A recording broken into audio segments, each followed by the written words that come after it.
तो दिनांक 22 अप्रैल से 30 अक्टूबर तक गुरु और राहु का चांडाल दोष बनेगा और ये गोचर में आपके मिथुन लगन वालों के लिए देखा जाए तो आपके लाभ स्थान में बनेगा। तो यहाँ पे देखिए मेष राशि है और मेष राशि में ऑलरेडी राहु गोचर कर ही रहे हैं और गुरु प्रवेश करेंगे 22 अप्रैल को। तो 22 अप्रैल को जैसे ही प्रवेश होगा तो आपके लाभ स्थान में इनका प्रवेश होगा और यहाँ पे मेष राशि तो मंगल का प्रभाव अवश्य है और मंगल एक फायरी प्लैनेट है। तो यहाँ पे काफ़ी सारे कुछ ऐसे रिजल्ट हैं जो आप लोगों को मिलने वाले हैं, कुछ ऐसी सावधानियां भी जरूर हैं जो आपको रखनी चाहिए इस युति में। अब ये युति आपके लिए इतनी खराब नहीं कही जा सकती, लेकिन इसमें जो रिजल्ट होंगे काफ़ी सडनली होंगे, काफ़ी अचानक से कुछ नए प्लान बनेंगे, काफ़ी सारे चेंजेस आपकी लाइफ में आने वाले हैं इन दिनों में। तो देखा जाए तो देखिए यहाँ पे 22 अप्रैल को जैसे ही गुरु का ट्रांजिट स्टार्ट होगा तो यहाँ पे ऑलरेडी राहु हैं आपके लाभ स्थान में ही गोचर कर रहे हैं और राहु लगभग अक्टूबर में चेंज होंगे। तो तब तक ये प्रभाव आपको देखने को मिलेगा। लगभग हम ये मान सकते हैं इस पूरे साल में ही, अब अप्रैल के बाद आपको ये दिखाई देगा। तो देखा जाए तो इसका जो प्रभाव है, देखिए दोनों ही ग्रह हैं वो विस्तार को दिखाते हैं, एम्प्लीफाई करने को दिखाते हैं। और राहु यहाँ पर जैसे ही गुरु प्रवेश करेंगे मेष राशि में तो गुरु की जो क्वालिटी है उनको भी वो काफ़ी ज़्यादा एम्प्लीफाई करेंगे और गुरु खुद भी 1 से 2, 2 से 4 करने वाले हैं और राहु भी ऐसी प्रवृत्ति रखते हैं। तो गुरु के पास ड्युअलिटी है, द्विस्वभाव भी है।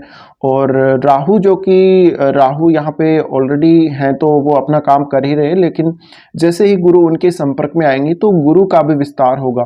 तो अब देखा जाए तो आपकी फाइनेंशियल कंडीशंस के हिसाब से अगर हम इसको देखें तो आपको कहीं ना कहीं से पैसे का इंतजाम, कोई बहुत बड़ा इंतजाम होने वाला है। लेकिन इस युति में आपको ध्यान क्या रखना है, आपकी जो एक्सपेक्टेशन है वो 11th हाउस से वो बहुत ज़्यादा बढ़ने वाली है। तो आपके कुछ दोस्तों से आप उधार लेंगे, आपके पास पैसा रहेगा, पैसा आपके पास पर्याप्त रहेगा, लेकिन आपको लगेगा कि आपके पास अभी भी पैसा कम है और आपको और पैसा चाहिए। तो हो सकता है कुछ गलत काम भी आप करें या कुछ ऐसे काम करें, इलीगल काम भी कभी कभी आप करने का सोचेंगे, या आप जहाँ भी जाएंगे जो भी काम आप करेंगे वो आप सिर्फ और सिर्फ अपने लाभ के लिए, अपने धन प्राप्ति के लिए करेंगे। तो मेनली जो फोकस है इस युति में वो आपको ये रखना है कि हालांकि आपको धन तो प्राप्त करना ही, आपको लाभ तो प्राप्त करना ही, लेकिन यहाँ पे आपको किसी के साथ कोई बुरा काम नहीं करना, किसी का गलत इस्तेमाल नहीं करना है, किसी से पैसा ऐंठना नहीं है और प्रॉपर एक सही तरीके से काम करके आगे बढ़ना है। तो ये वाली जो युति है वो आपको सडनली एक बहुत बड़ा धन लाभ तो देगी ही देगी। अब जो लोग भी मार्केट वगैरह में कहीं इन्वेस्ट कर रहे हैं, गोल्ड वगैरह में, सिल्वर वगैरह में इन्वेस्ट कर रहे हैं या शेयर मार्केट वगैरह में जो लोग इन्वेस्ट कर रहे हैं, उनको सडनली कोई बहुत बड़ा प्रॉफिट निकल के आ सकता है। लेकिन मैं इतना ही आपको बोलूँगा, यहाँ पे आपकी अपनी जो एक्सपेक्टेशन है इस हाउस से वो थोड़ी सी आप कम रखें तो ज़्यादा बेहतर रहेगा। क्योंकि अगर आप यहाँ पे बहुत ज़्यादा एक्सपेक्ट कर रहे हैं तो उतना रिजल्ट आपको नहीं मिलेगा, क्योंकि राहु आपकी जो एक्सपेक्टेशन है उसको बढ़ा रहे हैं, गुरु भी उसको बढ़ा रहे हैं। तो जितना ज़्यादा आपको मिलेगा यहाँ पे उससे ज़्यादा आप और सोचते जाएंगे, आप सोचेंगे कि आपको और प्राप्त हो। तो आपकी फाइनेंशियल कंडीशन काफ़ी ज़्यादा इंप्रूव होने वाली है। सडनली कोई ना कोई आपको लॉटरी लगने वाली है या कहीं ना कहीं से आपको पैसा आने ही वाला है। अब यहाँ आप अगर मार्केटिंग से जुड़ा कोई काम करते हैं या कोई भी आप बिजनेस करते हैं तो उसमें आप बहुत बेहतर काम करेंगे। अब ये जो दोनों ग्रह हैं जब ये साथ रहेंगे तो देखिए इनकी जो दृष्टियां हैं वो भी सेम ही हैं और जहाँ जहाँ इनकी दृष्टियां पड़ेंगी वहाँ से भी आपकी कुछ एक्सपेक्टेशन रहेगी, वहाँ से भी आप चाहेंगे कि कुछ आपको ज़्यादा ही प्राप्त हो, जितना ज़्यादा आप सोच रहे हैं उससे और ज़्यादा वहाँ से प्राप्त हो। लेकिन वो कभी भी नहीं होता, ऐसा कभी भी नहीं होता। आउट ऑफ द बॉक्स जाकर आप नहीं सोच सकते, आउट ऑफ द बॉक्स जाकर आपको रिजल्ट इतने ज़्यादा नहीं मिल सकते। आपको इसके लिए प्रयास करना होगा, शॉर्टकट तरीका इस्तेमाल करने से आपका काम नहीं बनेगा।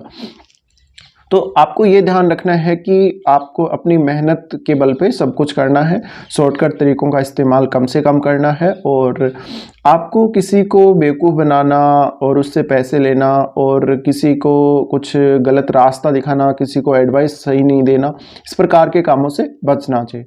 अब यहाँ देखिए इनकी अगर दृष्टियों की बात की जाए तो एक तो ये आपके बड़े भाई के साथ रिश्तों को काफ़ी ज़्यादा प्रभावित करेंगे और आपके नेटवर्क में सडनली कोई बहुत बड़ा विस्तार होगा, सडनली बहुत लोगों के साथ आप जुड़ेंगे अपने फ़ायदे को देखते हुए।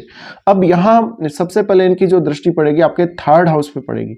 तो आपका अगर कम्युनिकेशन से संबंधित काम है, और क्योंकि आपका तो लगन ही बुध का है, मिथुन लगन है, तो आपका जो कम्युनिकेशन से रिलेटेड काम है उसमें और ज़्यादा वृद्धि होने वाली है। अगर आप कोई ऐसा काम कर रहे हैं, पत्रकारिता में हैं, इंटरनेट के थ्रू कोई काम कर रहे हैं, मैनेजमेंट से संबंधित कोई भी काम कर रहे हैं, या डेली लाइफ से जुड़े हुए कुछ ऐसे काम आप कर रहे हैं, रेगुलर जिन कामों को आप रेगुलरली करते जा रहे हैं, बहुत लंबे समय से आप उन कामों को कर रहे हैं, तो उन कामों के ऊपर थोड़ा ज़्यादा फोकस रखना है। और आपको हार्डवर्क, देखिए हार्डवर्क निश्चित रूप से करना ही है, भले ही आपको किसी भी प्रकार की थिंकिंग आ रही हो।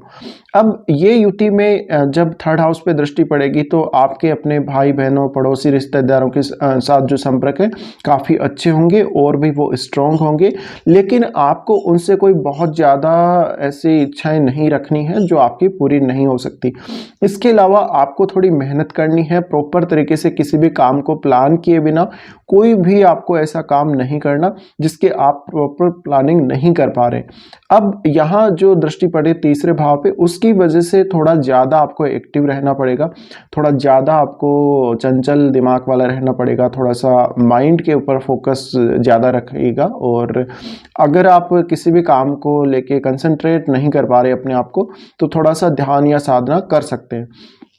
उसके बाद देखिए इनकी जो सप्तम दृष्टि पड़ेगी वो पंचम भाव पे पड़ेगी, तो संतान के साथ आपके रिलेशन सबसे ज़्यादा प्रभावित होंगे और संतान से आपको जुड़ी हुई कुछ समस्याएं भी आ सकती हैं। अगर इस दौरान आपको संतान की प्राप्ति होती है तो संतान बहुत ज़्यादा शरीर से विशालकाय हो सकती है, उसका वजन बहुत ज़्यादा हो सकता है, वो थोड़ा सा शरीर से मोटापा लिए हो सकती है, और सडनली ही कुछ ऐसे रिजल्ट सामने जरूर आ सकते हैं। तो संतान को लेके कुछ ना कुछ दिक्कत होना, संतान की हेल्थ को कोई ना कोई प्रॉब्लम होना, और इस प्रकार के कुछ इश्यूज सामने आ सकते हैं। हालांकि अगर आपने कहीं इन्वेस्ट किया है, कहीं पर आप ये सोच रहे हैं कि आपको बहुत बड़ा कहीं से पैसा मिलेगा, तो उसकी आस आप कर सकते हैं।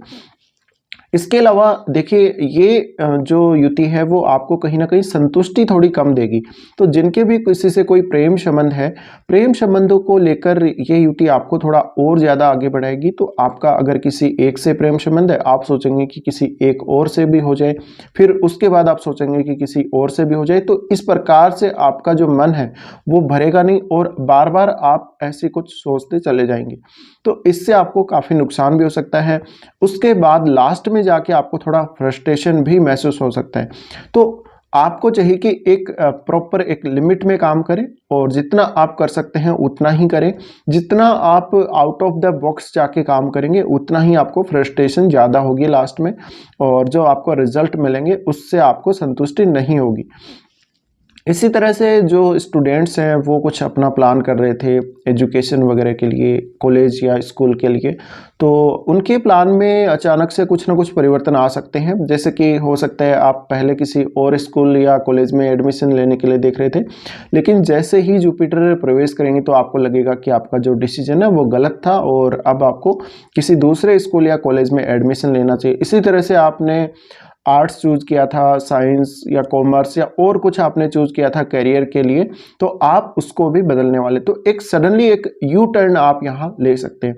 इसी तरह से कुछ लोग इन्वेस्टमेंट अगर नया नया करेंगे तो वो बिटकॉइन वगैरह के लिए सोचेंगे पहले, उसके बाद उनको लगेगा कि नहीं बिटकॉइन में इन्वेस्ट नहीं करना है, शेयर मार्केट ज़्यादा बेटर है उससे। तो इस प्रकार के कुछ ना कुछ प्लानिंग आपकी चेंज हो सकती है, और वो होनी भी जरूरी है, क्योंकि जुपिटर आ रहा है और जुपिटर आपको ये आभास अवश्य करवाएगा कि कहां कहां आप गलती कर रहे थे, कहां कहां अब आपको चेंजेस करने हैं। और जुपिटर क्योंकि ज्ञान को रिप्रेजेंट करते हैं, तो थोड़ा यहाँ पे आपका जो सेंस है वो बढ़ने वाला है, थोड़ा सा आपकी बुद्धि का विस्तार होने वाला है, और प्रॉपर तरीके से आप कोई भी ऐसा पहले काम कर रहे थे उसको और सही तरीके से आप करने की कोशिश करें तो ज़्यादा अच्छा रहेगा। इसके अलावा पंचम भाव के बाद यहाँ पर जो दृष्टि पड़ेगी सप्तम भाव पर भी पड़ेगी। तो सप्तम भाव पर पड़ने से देखिए आपका कोई भी बिजनेस है तो आप बिजनेस में बहुत जल्दी ग्रो करना चाहेंगे, और देखिए चीज़ें आउट ऑफ द बॉक्स जाके हमेशा नहीं हो सकती, ऐसे सॉल्यूशन नहीं निकल सकते, तो एक प्रॉपर प्लानिंग आपको करना जरूरी रहेगा। इसी तरह से आपका पार्टनर के साथ कुछ मतभेद अवश्य हो सकता है और मैरिज का भी इसमें चांस बनेगा, आप लोगों को मैरिज होने के भी पूरे चांसेस हैं। बट पार्टनर को कुछ ना कुछ हेल्थ के इश्यूज आना और सडनली आपको हालांकि अपने कोई भी बिजनेस से धन लाभ होना ऐसा भी दिखाता है। इसके अलावा इस दौरान आपकी पहले किसी से पार्टनरशिप के लिए बात चल रही थी, लेकिन वो आपकी बात है वो आपको लग रहा है जुपिटर के आने के बाद वो आपको ऐसा लग रहा है कि आपका जो डिसीजन है वो गलत था और वो सही नहीं था, तो अब आप उस डिसीजन को बदलने वाले हो। तो यहाँ कुछ ना कुछ सडन चेंज आप देखेंगे, इस प्रकार के यू टर्न आप देखेंगे, जहाँ आप पहले कुछ और सोच रहे थे अब कुछ और सोचेंगे और ज़्यादा बेहतर तरीके से आप प्लान कर पाएंगे इस युति के दौरान। तो सप्तम भाव से रिलेटेड जो भी आपको डिसीजन लेने हैं उनमें एक बार फिर से सोच के आगे बढ़िएगा और यहाँ पर कुछ भी आपको जल्दबाजी करने का या ऐसा कोई भी काम नहीं करना है। एक स्लो प्रोसेस को फॉलो करना है, एक नॉर्मल आपको प्रोसेस को फॉलो करते जाना है। तो कुछ इस प्रकार के परिणाम आप लोगों के सामने आ सकते हैं जब ये दोनों की युति आपके लाभ स्थान में बनेगी गोचर में।